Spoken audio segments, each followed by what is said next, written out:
Bây giờ tôi đến đây tôi hỏi thật cậu, cái cậu để cho con gái nó khổ đến bao giờ? Đó là cuộc sống của cô ấy, không liên quan đến con. Sao lại không liên quan? Nó là vợ cũ của cậu, nó là mẹ của thằng Lâm. Được, anh không chấp nhận con gái tôi, anh tuyệt tình như thế. Tôi đi về, mai tôi sẽ đưa con gái tôi đến đây chứ. Làm gì mà anh lại đến nỗi tuyệt tình quá đáng như thế nữa à?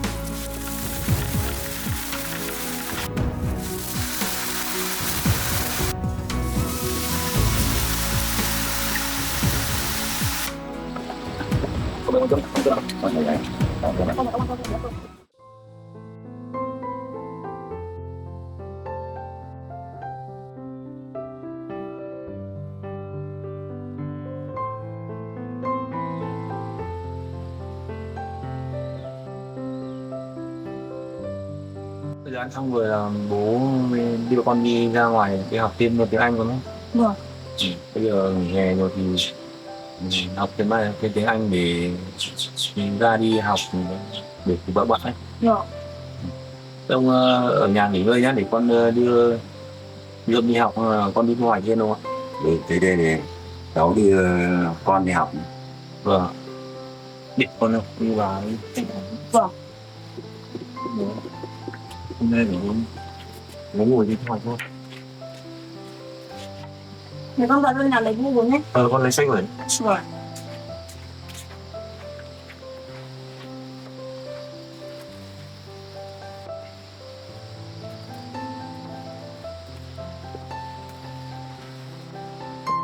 Không thì con ơi đi đi. Vâng. Bố ơi, không có sách đâu bố ạ. Chắc ra ngoài kia hôm nay cô giáo học tiếng Anh thì cô cấp cho con. Rồi.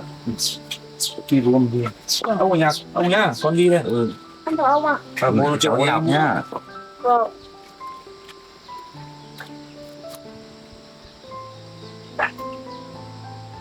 Đây con này.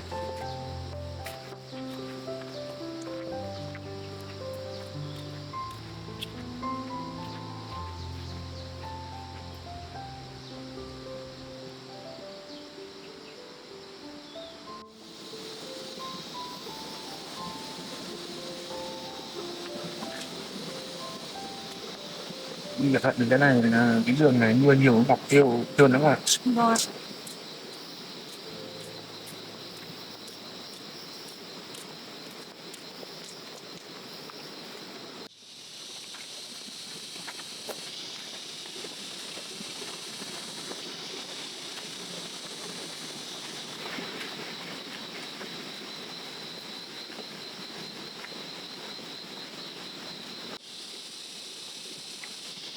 Hai bố con đi rồi, mình cũng đi nhập một ít ve chai để giúp hai bố con để trang trải cuộc sống.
Đây là bài tập 4 4 4 6 7 3 quay video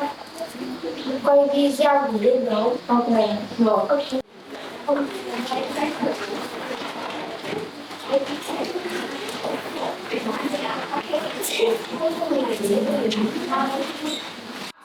Wow. Nào, cô mời nhận đọc haiแบบนี้ chào cô nào cho Lâm đi học thêm với cô rồi. Dạ vâng ạ. Thế đi học mỗi tuần thì bao tuổi cô giáo nhỉ? Có đi học một tuần sẽ là 2 buổi nhá. Một tuần 2 buổi. Vâng ạ. Hôm nay cho Lâm học luôn cùng nữa. Được ạ. Ừ. Thế Lâm vào đây với cô luôn. Con đi vào học cô với nhé. Ở đây với cô.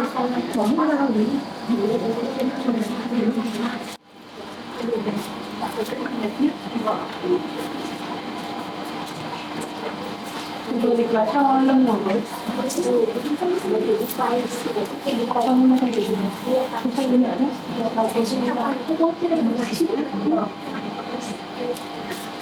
Tôi chào cô giáo về đấy ạ.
Cô ạ.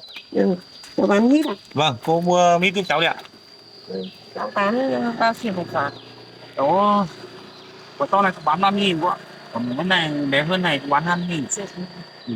Bán nó cho cả ơn. Vâng, thế cô chỉ cả.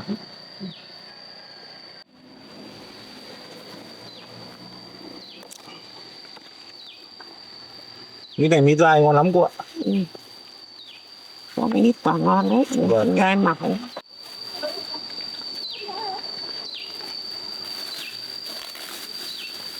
Không chỉ cô ạ. Vâng, cháu xin. Cháu cảm vâng, cháu cảm ơn Về cô. nhá. Vâng.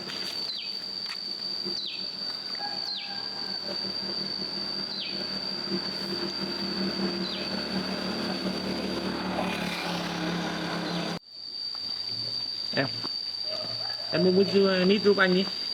Mít ngon lắm em ạ. Mít dai em ạ. Mít ngon lắm em ạ. Đấy, thử cho em phần nào. Chưa về giấm 1-2 hôm là chín em ạ. lấy thêm phần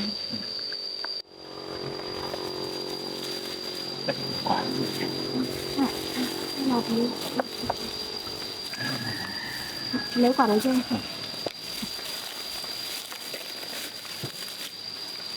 Bao nhiêu tiền một quả? 8.000 em ạ.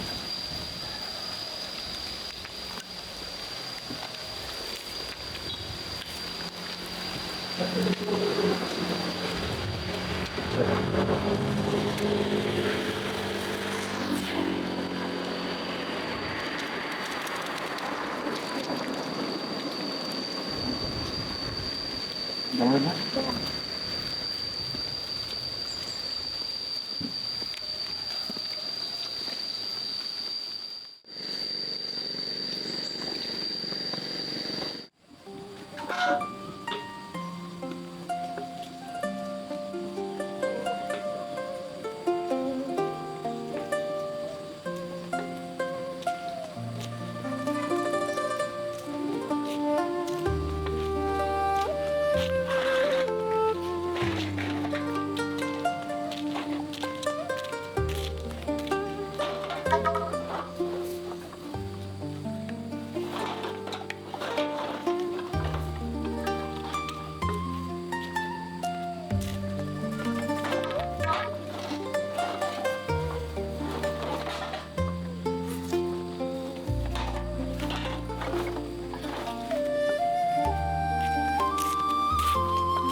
Có một ít đi cơ. Bán 20.000 chấm. Nhiều tròn.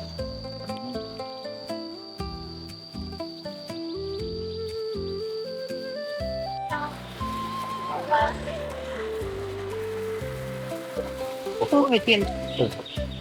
Tôi có biết.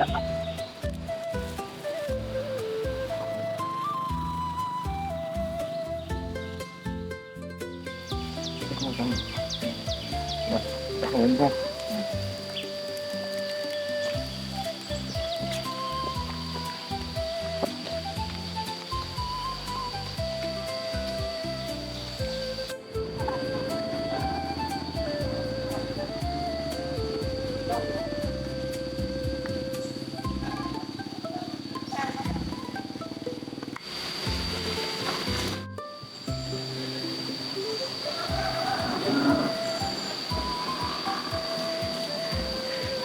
Đó. Bao nhiêu tiền ạ? Chú bán 20.000 một quả đó. Bán chấm. Đúng một quả.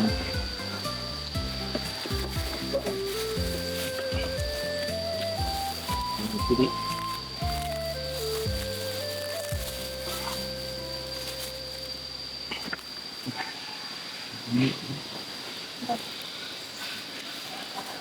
Nó có nhựa bên đây để cứ buộc lại nhé. Vâng.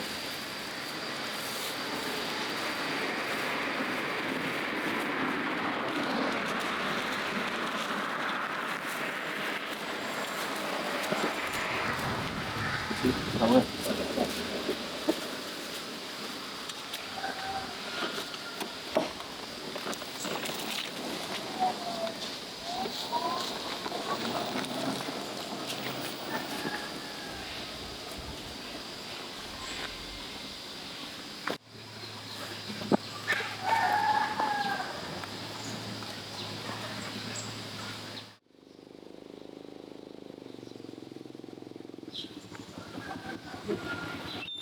Đó, thử chú bán 20.000 quả thì nốt được nhá.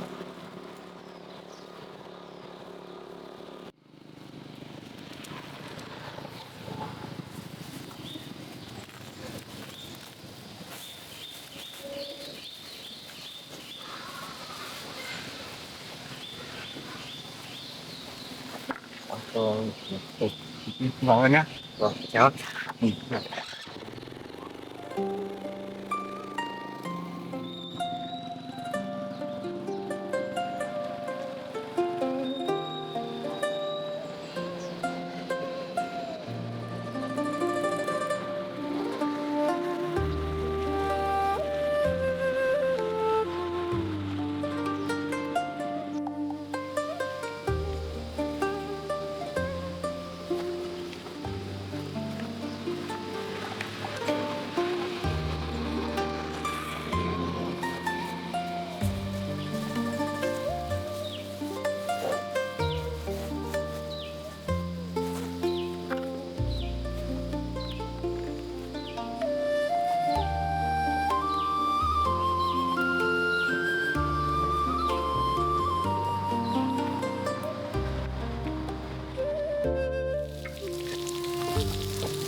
Ông ơi! Ông ơi!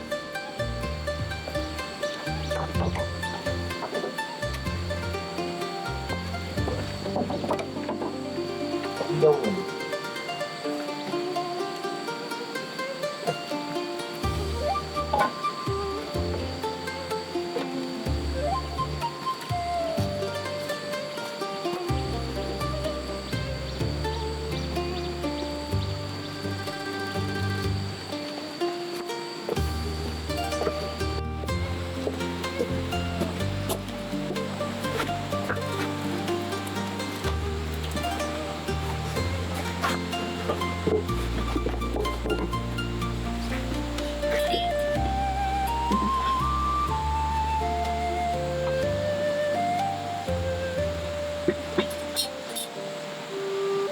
Chắc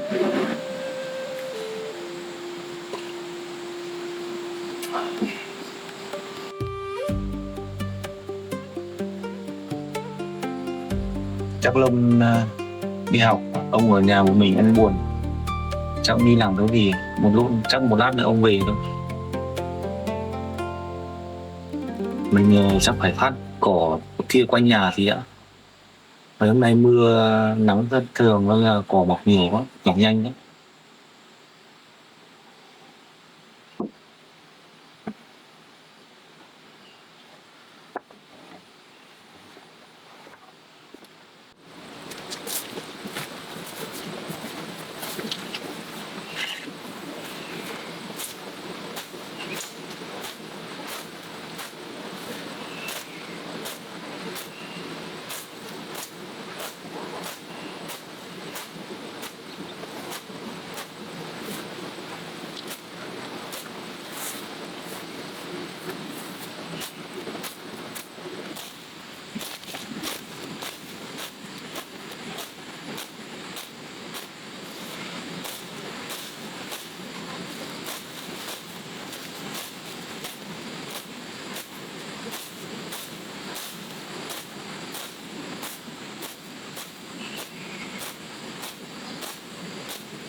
Nó qua mặt thì vứt vào số cá ăn.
cậu chít sát hồ cháu lấy không?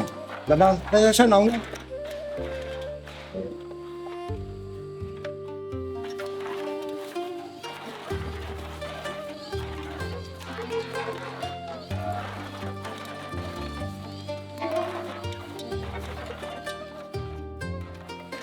Ơ, cái này thật mua quà cho ông được không ạ? Này được 30.000 không nhá? Được bao nhiêu thì được. Vâng đây. Chú gửi ông nha, lần sau có lại mang đấy cho cháu nhá. Rồi, cảm ơn cháu. Vâng. Chi ông về đây. Dạ vâng ạ.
Rồi sắp tối rồi, bây giờ mình phải đi đón con với lại xem ông hôm nay đi làm gì là giờ này chưa về.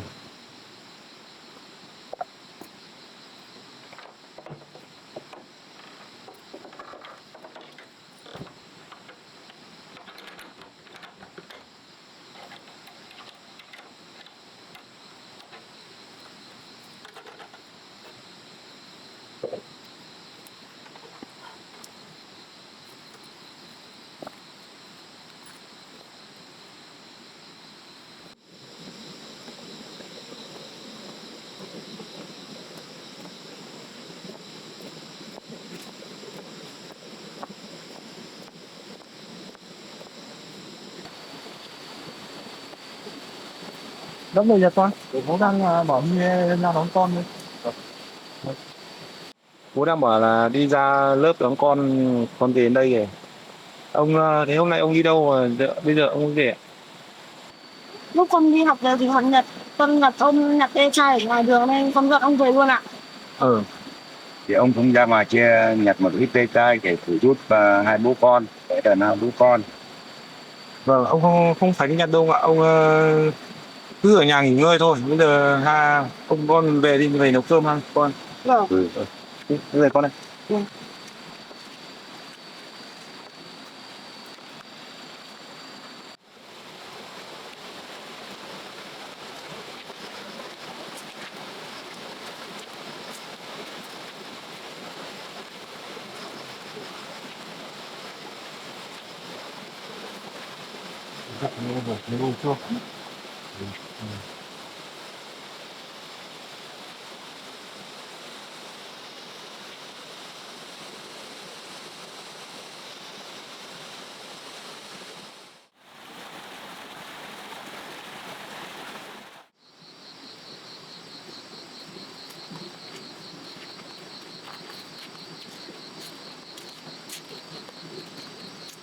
Xem bố mà rửa.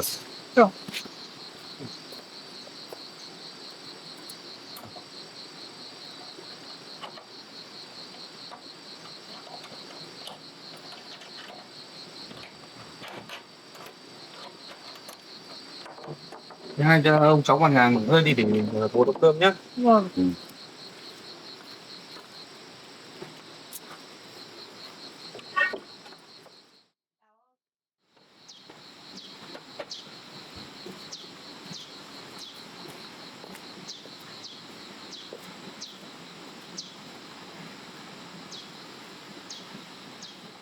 Mẹ ông đi làm cái mệt không ông?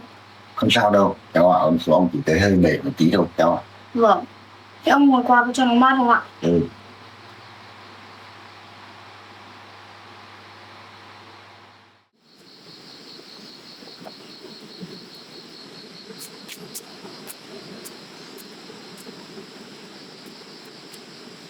À, thằng Hành đây rồi. Mình phải vào, mình nói để cho nó cho con gái mình về đây ở. Không được.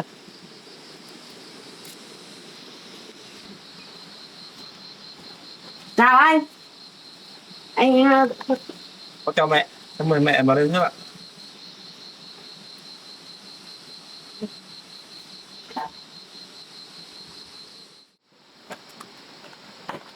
túi bánh này là tôi mang khi tôi thăm cháu ngoại của tôi đấy. Lâm ơi, con ra đây mua không? Vâng ạ. Con chào bà. Con vào nữa ạ. Lớn hơn Tết rồi. Này bà cho túi bánh. Con không nhận đâu ạ. Lấy ngon lắm lên ạ. Nấu ăn đi. Con không nhận đâu ạ. Ngon mà. Ăn đi con. Không ạ. Sốc hầm đấy. Vâng. Thế bà để đây để sốc cho cháu ăn nhé. Vâng. Thôi bố ơi, con vào nhà đây. Trời, con nào mò đâu. Vâng.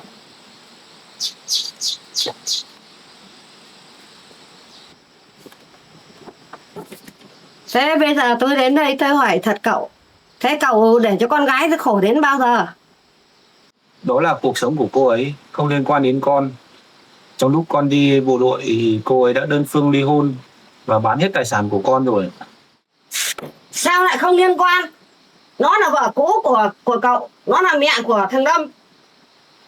Cậu định để cho vợ cũ của cậu đi lang thang à?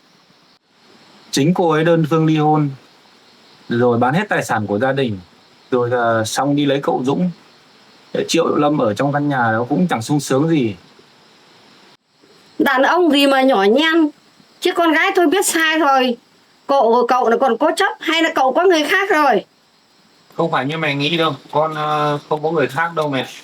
Có nhiều chuyện thì mẹ không hiểu chuyện của con đâu ạ.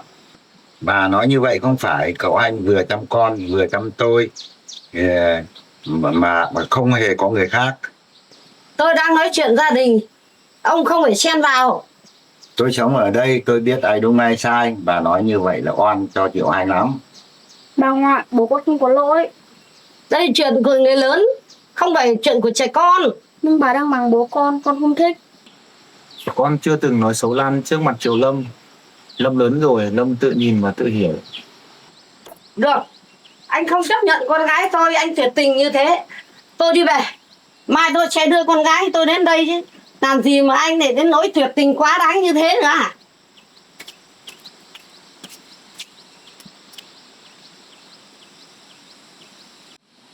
Không có chuyện gì đâu, thôi hai ông cháu vào nhà đi để bố nấu cơm nhá. Thôi cháu ạ, cháu đừng buồn, mọi chịu việc sẽ có cách giải quyết cháu ạ. Vâng ạ. Con cũng không muốn bố buồn đâu, bố đừng buồn nhé. Bố không buồn đâu, con dắt ông lên nhà nghỉ ngơi cho là để nấu cơm nhá. Vâng.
Lâm ơi, con với ông tắm đi, là bảo mời ông ra ăn cơm đi con ơi.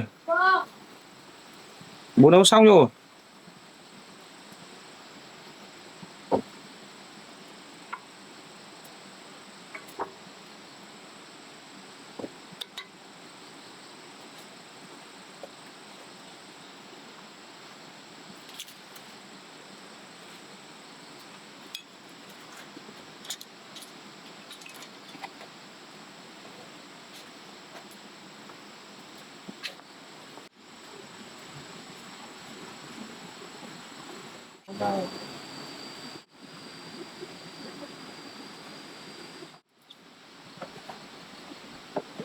Con mời ông ăn cơm đi, con ăn cơm đi con.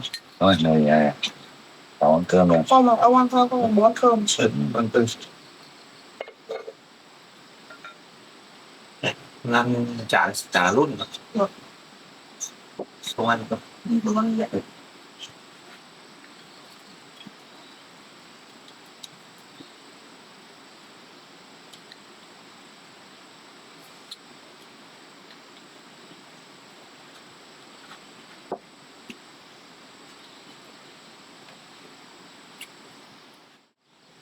Bố sư môn làm bố ạ. Cơm ngon này con ăn nhiều nhá. Được. Ông ăn nhiều được không? Hôm mai bố dạy con làm món nào bố nhá. Mai lúc nào bố làm thì nhưng mà con xuống làm cùng. Vâng. Làm ăn đi. Vâng. Bố cứ là bảo con là học tiếng Anh để còn giao tiếp như thế nào bố ạ. Tiếng Anh là tiếng phổ thông của cả thế giới ấy. Bây giờ mình phải học tiếng Anh để biết thì mới nói chuyện với các bạn nước ngoài ấy. Vâng. Con cố gắng lên nhá. Vâng ạ.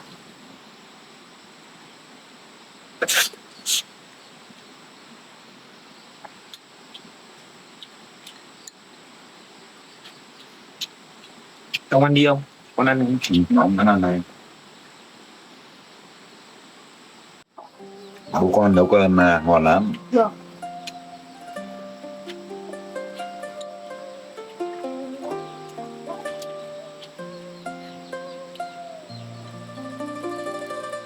Ông ơi, ông không phải đi nhặt ve chai nữa đâu ạ. Ông cứ ở nhà nghỉ ngơi đi. Chứ để con đi thu hoạch hơn được không ạ? Con cũng muốn đi nhặt để giữa đỡ là cháu một tí không có ở nhà thấy ngại lắm. Rồi. Mà ông cứ nghỉ ngơi nào khỏe với ông đi được không ạ?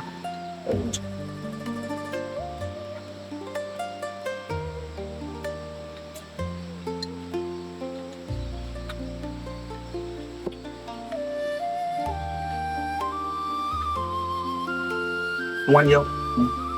Không ăn đây. Con ăn gì con? Vâng.